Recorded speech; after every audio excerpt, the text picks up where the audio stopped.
Okay, may buntag.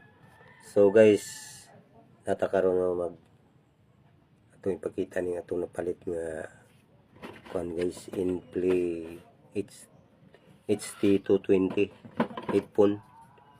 Nara guys, ako ni siyang na-testing kagabi kung gi-connect po sa gitara.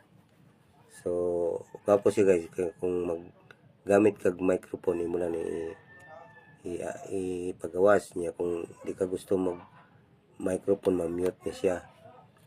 Bluetooth po niya siya guys.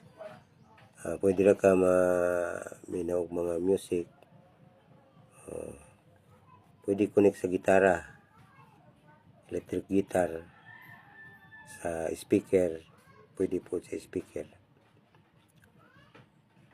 Gwapo siya guys. Napot siya pakapin na cable niya para sa speaker. Yan na po charger. Type C ang charger ani guys.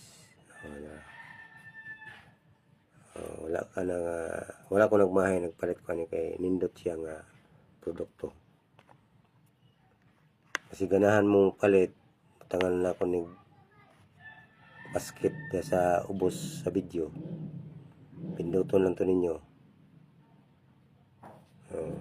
Maka-order na mo. So paghiulat nyo guys, pag palit na mo mga butang nga gusto ninyo, kay mawala na mo sa kalibutan wala na inyong kalipay. Samtang buhi pa tala, maglipay ta.